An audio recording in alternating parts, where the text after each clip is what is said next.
Equi potential surface. देखो ऐसी कोई सरफेस, सुनना मेरी बात, यू हैव अ सरफेस, तुम्हारे पास ये कोई सरफेस है, कैसी भी एक रैंडम शेप की कोई सरफेस है। अब इस पर जितने भी पॉइंट्स हैं, कितने पॉइंट्स हैं इस पर? इनफाइनाइट। हर किसी पॉइंट पर अगर पोटेंशियल सेम बना रहे, मान लो ये कोई पॉइंट है ए, ये कोई पॉइंट है बी, ये कोई पॉइंट है सी, ये कोई पॉइंट है डी, ये कोई पॉइंट है ई, इस पर तमाम जितने भी पॉइंट्स हैं अगर सभी पर पोटेंशियल क्या बना रहे बेटा, then such surface is known as EPS. इसे हम क्या बोलते होते हैं? This surface we call as equipotential surface. ये एक ऐसी सरफेस है जिसके हर किसी पोजीशन पर इलेक्ट्रिक पोटेंशियल क्या बना रहता है बेटा, लिखिए। That surface which has same potential at each and every point. That surface which has same potential at each and every point. ऐसी कोई सरफेस जिसके हर किसी पॉइंट पर पोटेंशियल क्या बना रहता है रंजल? सेम बना रहता है। ऐसी कोई सरफेस जिसके हर किसी पोजीशन पर इलेक्ट्रिक पोटेंशियल सेम बना रहे। What is the potential at A is potential at B is potential at C D E and so on. तो ऐसी सरफेस क्या कहलाती है? Equipotential surface. ठीक है, बना लो और फिर लिखो उसके आगे प्रॉपर्टीज ऑफ ईपीएस। इसके बाद हम इसकी प्रॉपर्टीज देखें। ऐसी कोई सरफेस जिसके हर किसी पोजीशन पे इलेक्ट्रिक पोटेंशियल क्या बना रहे? सेम बना रहे, उसे हम क्या बोलते हैं? Equi potential surface. बोलो, ठीक, अंडरस्टूड? चलो अब इसकी क्या देख रहे हैं अपन? तो इसकी सबसे पहली प्रॉपर्टी तो इसकी डेफिनेशन ही कि इसके हर किसी पॉइंट पे पोटेंशियल क्या होगा? सेम होगा। दूसरी बात, पहली प्रॉपर्टी तो अपने आप में डेफिनेशन ही हो गई। दूसरी प्रॉपर्टी क्या है इसकी बेटा, कि जो इलेक्ट्रिक फील्ड है या electric field lines, electric field या इलेक्ट्रिक फील्ड लाइंस वो हमेशा ईपीएस के परपेंडिकुलर होती हैं। इलेक्ट्रिक फील्ड को ही रिप्रेजेंट करने के लिए जो तुम कर्व बनाते हो उन्हीं को बोलते हो इलेक्ट्रिक फील्ड लाइंस या इलेक्ट्रिक लाइंस ऑफ फोर्स, बोलते हो या नहीं? तो जो इलेक्ट्रिक फील्ड होती है या इलेक्ट्रिक फील्ड लाइंस होती हैं वो हमेशा ईपीएस के क्या होती है बेटा? परपेंडिकुलर। लिखो,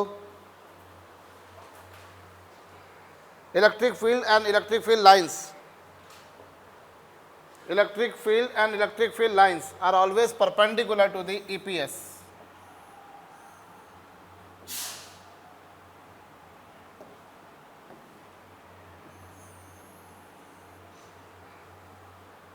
electric field and electric field lines are always perpendicular to the EPS.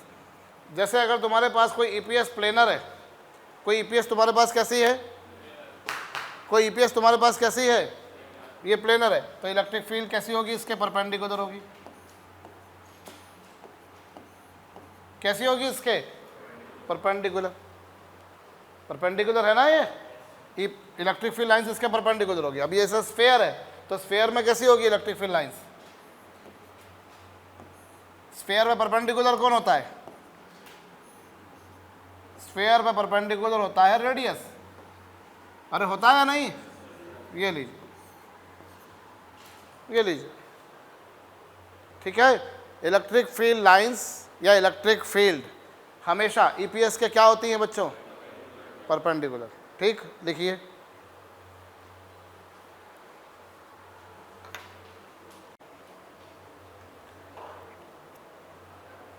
Electric field और इलेक्ट्रिक फील्ड लाइंस हमेशा ईपीएस के क्या होती है बेटा?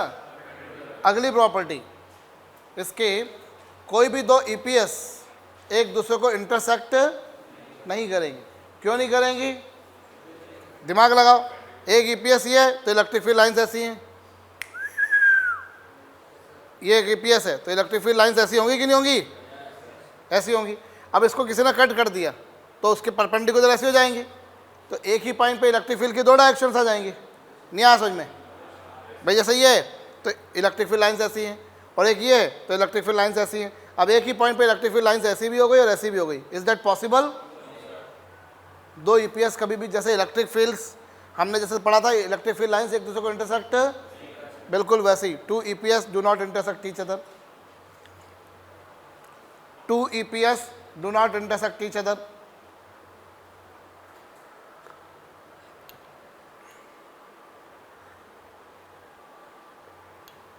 To EPS do not intersect each other, ये दो ईपीएस कभी भी एक दूसरे को इंटरसेक्ट नहीं करती। अंडरस्टूड। अगली प्रॉपर्टी सुनो, अगर मैं किसी चार्ज को किन्हीं दो पोजीशंस के बीच चलाता हूं तो वर्क डन आपको याद है, वर्क डन होता है क्यू डेल्टा वी। मान लो अगर किसी चार्ज क्यू को तुमने दो पॉइंट्स के बीच में चलाया जिनके बीच में पोटेंशियल डिफरेंस डेल्टा वी का है, तो वर्क डन कितना होता है? Q delta we. अब मान लो यहां तुमने चार्ज को चलाया, सपोज इस पिक्चर में तुमने चार्ज को ए से डी तक चलाया, तो वर्क डन क्या होगा? क्यू इंटू कितना? V D minus V A. भाई सपोज करो मैं किसी चार्ज को ए से डी तक चलाता हूँ, ये चलाया, भाई इतना तो हम जानते हैं कि इलेक्ट्रिक फील्ड जो है वो कंजर्वेटिव फील्ड है, तो वर्क डन पाथ पर डिपेंड नहीं करता। ए से डी तक मैं कोई से भी पाथ से लेके जाऊँ वर्क डन यही आएगा। अब मसले की बात क्या है, यहाँ पर वी डी और वी ए क्या है? दोनों वी डी और वी ए दोनों क्या है? सेम है। तो ये वर्क डन कितना होगा? क्या मतलब हुआ इसका? किसी चार्ज को सरफेस पर चलाने पर, ईपीएस पर चलाने पर वर्क डन कितना होगा? ठीक है, लिखो work done is 0 in moving a charge on any EPS. Work done is 0 in moving any charge on an EPS. किसी भी चार्ज को किसी भी सरफेस पर चलाने पर, किसी भी चार्ज को किसी भी सरफेस पर चलाने पर वर्क डन कितना होगा भैया अभिनव? 0। कोई भी चार्ज तुमने लिया, उस चार्ज को तुमने चलाया, ए से डी तक चलाया मान लो, तो वर्क डन कितना होगा? So that would cancel each other and finally that work obtained is, so you people do not do any work in moving a charge on any EPS.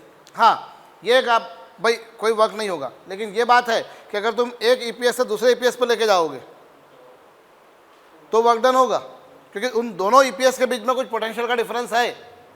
नहीं आ समझ में? भाई अगर मैं सेम ईपीएस पर चला रहा हूँ तो वर्क डन कितना होगा? 0 होगा। लेकिन अगर एक ईपीएस से उठा के दूसरी ईपीएस में ले गया तो क्या होगा आदित्यानंद? उस केस में वर्क डन होगा। बोलो, किसी एक ईपीएस पर चार्ज को चलाने पर वर्क डन कितना है? सुनाई नहीं दिया मुझको। किसी एक ही ईपीएस पर चलाने पर वर्क डन कितना है? 0। इस बात को तुम ऐसे भी समझ सकते हो, इसका प्रूफ समझना। जैसे ये तुम्हारे पास एक ईपीएस है, लिसन, ये तुम्हारे पास में क्या है? एक ईपीएस है। अब इस पर फर्ज करो मेरे पास में कोई पॉइंट है ए और ये कोई पॉइंट है बी, मैं किसी चार्ज को ए से बी तक लेके जा रहा हूँ। ध्यान रखना, सपोज करो अगर इलेक्ट्रिक फील्ड इसके बिल्कुल परपेंडिकुलर नहीं है, इलेक्ट्रिक फील्ड इससे कुछ क्या बना रही है? कुछ एंगल बना रही है। मान लो इलेक्ट्रिक फील्ड जो है वो इस सरफेस के परपेंडिकुलर नहीं है। अभी तुमने क्या प्रॉपर्टी पढ़ी? इलेक्ट्रिक फील्ड या इलेक्ट्रिक फील्ड लाइंस हमेशा ईपीएस के क्या होती है? क्या होती हैं? फर्ज करो अगर वो उसके परपेंडिकुलर नहीं है, फर्ज करो अगर वो उसके परपेंडिकुलर नहीं है, let it be subtending an angle theta with the surface. वो सरफेस के साथ में कितना एंगल बना रही है? थीटा। अब तुम किसी चार्ज को कहाँ से कहाँ तक चला रहे हो? You are moving this charge Q from, तुमने उस चार्ज को कहाँ से कहाँ तक चलाया? ए से बी तक चलाया। तो कितना वर्क हुआ जरा अपन निकालते हैं, समझना कितना वर्क होगा। मैं अगर चार्ज को ए से बी तक चलाता हूँ, ये रही क्या तुम्हारे पास? ये क्या रही? ईपीएस है, इलेक्ट्रिक फील्ड। भाई तुमको अगर ये प्रूव करने को आ जाए 12th बोर्ड में, हालांकि 12th बोर्ड के लायक बात नहीं है, बट फिर भी अगर कल को आ जाए कि इलेक्ट्रिक फील्ड लाइंस हमेशा इसके परपेंडिकुलर होती है, ऐसा क्यों? Why electric field or electric field lines are always normal to the EPS? Why it is so? तो चलो let us suppose that it subtends angle theta with the surface. मान लिया थीटा एंगल सबटेंड कर रही है, तो पहली बात जब चार्ज को चलाओगे तो इलेक्ट्रिक फील्ड के कारण फोर्स कितना लगेगा? जब इस चार्ज क्यू को इलेक्ट्रिक फील्ड में चला रहे हो तो फोर्स कितना लगेगा? तो वर्क डन कितना होगा? ए से बी तक जब तुमने चलाया तो वर्क डन क्या होगा? जब तुमने चार्ज को ए से बी तक चलाया तो वर्क डन क्या होगा? वर्क डन का फार्मूला क्या होता है? F dot S. अब फोर्स कितना है यहाँ पर? कितना एंगल दोनों के बीच में? क्यों थीटा? क्योंकि जो डायरेक्शन में इलेक्ट्रिक फील्ड है फोर्स की डायरेक्शन में वही रहेगी। भाई ये तुम्हारे पास शीट है और ये इलेक्ट्रिक फील्ड है, इलेक्ट्रिक फील्ड की डायरेक्शन यही, तो फोर्स इसी डायरेक्शन में लगेगा ना। हाँ पॉजिटिव चार्ज है तो इस डायरेक्शन में लगेगा, नेगेटिव चार्ज है तो उसके अपोजिट लगेगा, लगेगा तो यही ना, अलॉन्ग दिस लाइन। बोलो, तो फोर्स लगा इलेक्ट्रिक फील्ड की डायरेक्शन में या तो ऐसा या ऐसा, फोर्स ऐसा लगा और डिस्प्लेसमेंट शीट के अलॉन्ग है, शीट पर है, तो दोनों के बीच में एंगल कितना बन गया, थीटा बन गया। और फोर्स कितना, क्यू एस, डिस्प्लेसमेंट मान लो तुमने ए से बी तक जो चलाया उसमें सपोज करो तुमने डिस्प्लेसमेंट कितना दिया, S into cos theta, into क्या, कॉस थीटा। ये वर्क डन आया ए से बी तक चलाने पर। और अभी थोड़ी देर पहले तुमने देखा कि वर्क डन जो है वो क्या है, क्यू डेल्टा वी, जबकि डेल्टा वी की वैल्यू तो तुमको मालूम है कितनी है, कितनी है भैया, ईपीएस की डेफिनेशन है, जब पोटेंशियल डिफरेंस हर जगह, पोटेंशियल हर जगह पर सेम हो, उसी को बोलते हो ईपीएस। तो यहाँ क्यू से तो क्यू कैंसिल हो गया, E into S into cos theta is equal to कितना आ गया, डेल्टा वी, जो कि कितना है, तो यहाँ पर ये जीरो आ गया। अब इन तीन क्वांटिटी का प्रोडक्ट जीरो कब होगा, तीन क्वांटिटी का प्रोडक्ट जीरो तब होगा जब ये जीरो हो या ये जीरो हो या ये जीरो। अब ई तो जीरो है नहीं, इलेक्ट्रिक फील्ड की वैल्यू कुछ ना कुछ तो है, displacement you have given something, E zero नहीं है, एस जीरो नहीं है, तो ले दे के बचा कौन जीरो। भाई तीन क्वांटिटी का प्रोडक्ट जीरो तब होता है जब उन तीन में से कोई एक भी अगर जीरो हो जाए, या तो तीनों ही जीरो हो जाए या दो जीरो हो जाए, या कम से कम एक तो जीरो करो, वरना तीन क्वांटिटी का प्रोडक्ट जीरो कैसे होगा। क्या ई जीरो है, क्या एस जीरो है, डिस्प्लेसमेंट तुमने दिया नहीं है, क्या दिया है, तो बचा कौन जीरो, कॉस थीटा जीरो। तो इससे थीटा कितना आ गया बेटा, 90। इससे क्या प्रूव हुआ कि इलेक्ट्रिक फील्ड जो होती है वो ईपीएस के क्या होती है, हमेशा परपेंडिकुलर होती है। बोलो, अगर वो परपेंडिकुलर ना होते हुए कुछ और एंगल है, वो कुछ भी हो सकता है, मुझे नहीं मालूम, that may B 0 degree, 1 degree, 2 degree, 45 degree, 90 degree, 60 degree, whatever जो भी है, तो वो कितना होगा। तो भाई मान लिया मैंने कि electric field subtending angle theta with the EPS, तो फोर्स कितना लगेगा भाई, इलेक्ट्रिक फील्ड इसमें अगर ई है तो फोर्स कितना लगा, वर्क डन कितना होगा। तुमने अभी दोनों चैप्टर साथ साथ में पढ़े तो तुम्हारा ज़्यादा अच्छा कनेक्शन हो गया, क्योंकि देखो तुमने जो रिलेशन तुमने पोटेंशियल और इलेक्ट्रिक फील्ड में निकाला था वही रिलेशन तुम्हारे पास फोर्स और कंजर्वेटिव फोर्स में, कंजर्वेटिव फील्ड में आया था, अभी आया था कि नहीं आया था। और जैसे जैसे फार्मूला वहाँ बनकर आया था बिल्कुल वैसे वैसे फार्मूला यहाँ बनकर आए, सारे फार्मूले वहाँ पर। अभी इसमें क्या फार्मूला था, v इज इक्वल टू कितना था, वो e इक्वल टू कितना था, minus D V upon D R, वैसे वहाँ पर फोर्स बराबर था minus D U upon D R, याद है आपको। फिर वहाँ पर क्या था आपके पास में, e इज इक्वल टू क्या, minus del V upon del X I cap, minus del V upon del Y J cap, वैसे वहाँ पर क्या आया था, e is equal to minus del U upon del X I cap, आया था कि नहीं आया था। एनीवेज, अब वर्क डन तुम्हारे पास ये होगा भाई, फोर्स चार्ज की डायरेक्शन में लगेगा या उसके अपोजिट लगेगा, तो फोर्स इतना, तो फोर्स और डिस्प्लेसमेंट के बीच में एंगल थीटा हो गया, बोलो ना। तो वर्क डन ये आया तुम्हारे पास, और work done Q delta we के बराबर भी होगा, वरना charge Q is moved between two points between which potential difference is delta we, तो वर्क डन कितना होना आएगा, ये जीरो आएगा।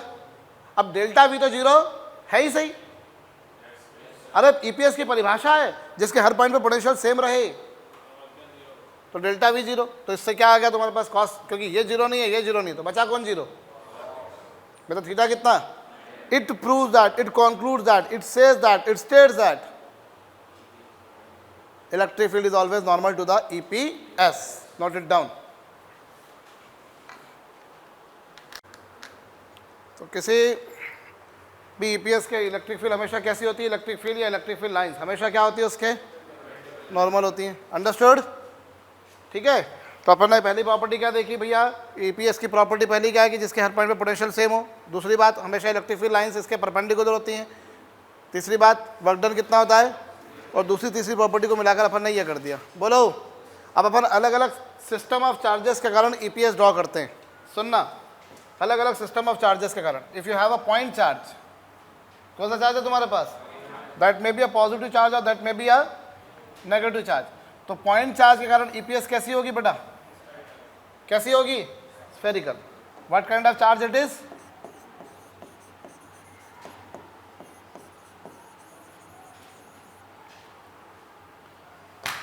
पॉइंट चार्ज के कारण क्या होगी ईपीएस, पॉइंट चार्ज है, if you have a point charge तो उसके कारण ईपीएस कैसी होगी रे, क्यों?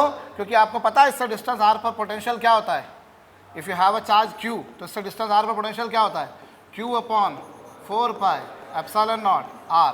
सो obviously those points which are equidistant from the charge will have same potential. तमाम वो पॉइंट जो इससे इक्वल डिस्टेंस पर है उन सब पर पोटेंशियल सेम होगा, और उन सब पॉइंट्स का लोकस क्या बनकर आएगा, स्फेयर। 2D में देखो तो सर्कल बनकर आएगा, लेकिन 3D में क्या आएगा भाई, स्फेयर जो होता है वो सेंटर से इक्विडिस्टेंट होते हैं ना सारे पॉइंट्स। सो कई बार 12th बोर्ड में भी इनफैक्ट आ जाती है बेटा, हो CBSE में EPS due to a point charge क्या बन रहा है, स्फेरिकल। ऑब्जेक्टिव तो बन ही सकता है तुम्हारे पास। So this is because of this. And if you have a line charge, line charge अगर तुम्हारे पास है तो लाइन चार्ज के कारण क्या होगा, तुमसे डिस्टेंस r, अगर इस लाइन चार्ज के कारण पूछूं मैं तो लाइन चार्ज के कारण क्या होगा, सिलेंडर। पॉइंट चार्ज के कारण क्या होगा, स्फेयर, स्फेरिकल। जबकि ये कौन सा चार्ज है तुम्हारे पास, लाइन चार्ज। तो लाइन चार्ज के कारण क्या होगा, that would be nothing but a, note it down,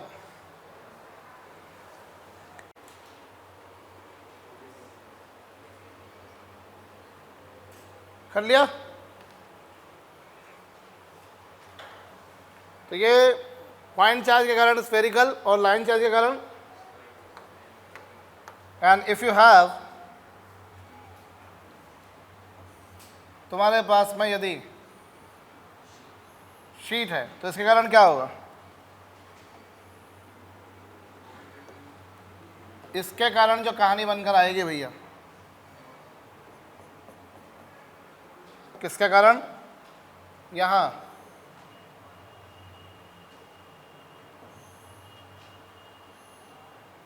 वो ऐसा ही एक हमारे पास में क्या बनकर आ जाएगा,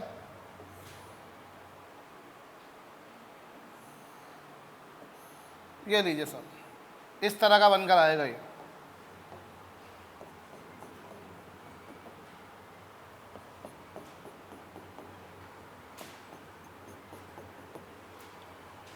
तो अगर वो पॉइंट चार्ज था तो उसके कारण था स्फेरिकल, लाइन चार्ज के कारण क्या था, और इसके कारण क्या था होगा, इनफाइनाइट के कारण क्यूबॉइड बन गया एक तरह का। ये क्या बन गया, ये व्हाट इज दिस, ये इनफाइनाइट शीट। इनफाइनाइट शीट के कारण क्या होगा, ये क्या बन रहा है, ये क्यूबॉइड। कर लीजिए जी, हो गया। अभी देखिए, if you have two like charges, मान लो जैसे ये भी पॉजिटिव चार्ज है और ये भी पॉजिटिव चार्ज है,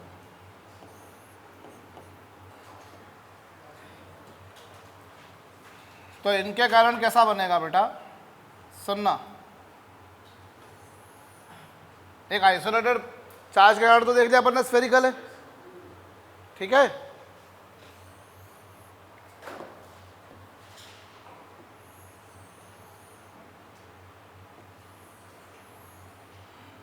ये कुछ ऐसा,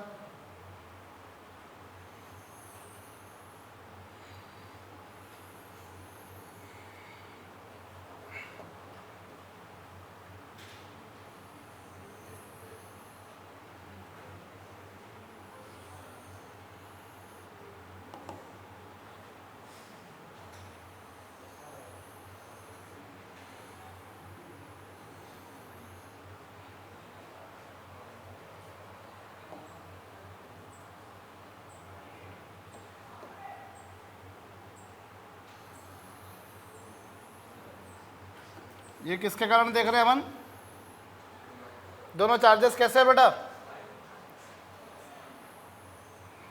लाइक चार्जेस है।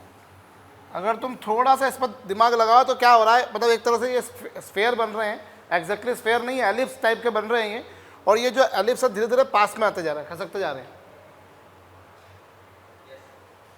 ये एलिप्स कहाँ जा रहे हैं धीरे धीरे, देखो आप इसका सेंटर इधर जा रहा है, जैसे ये ब्लू वाला देखो तुम, तो ब्लू वाला का सेंटर तो चलो सेंटर पे आ गया, लेकिन ग्रीन वाला थोड़ा सा उधर खसक गया, ऑरेंज वाला देखो और उधर खसक गया। यहाँ गैप कम आ रहा है और वहाँ गैप ज़्यादा आ रहा है, आप इसको यूँ समझो।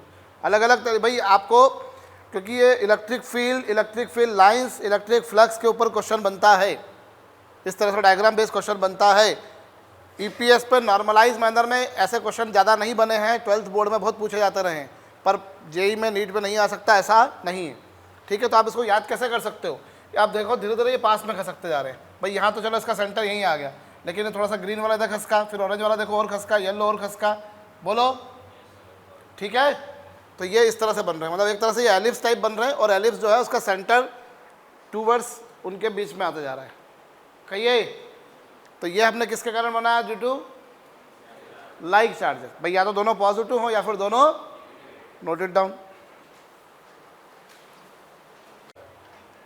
तो ये लाइक चार्जेस थे तो कुछ ऐसी पिक्चर बनी, और यदि यहाँ पर क्या हो,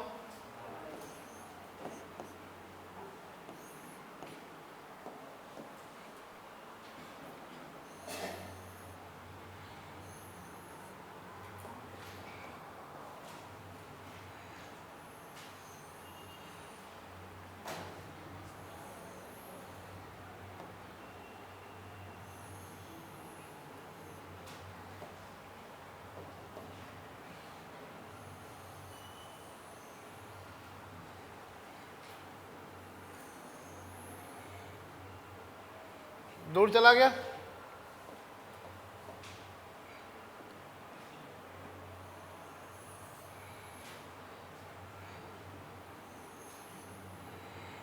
यहाँ क्या हो रहा है बेटा,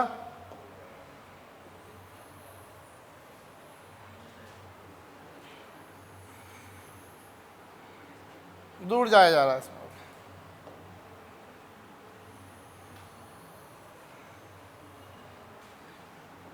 मैं पुनः बोल रहा हूँ भैया, ये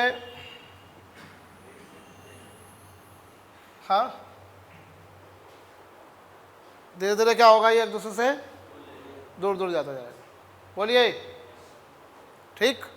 तो ये कौन से चार्जेस थे, अनलाइक चार्जेस में, कर लीजिए।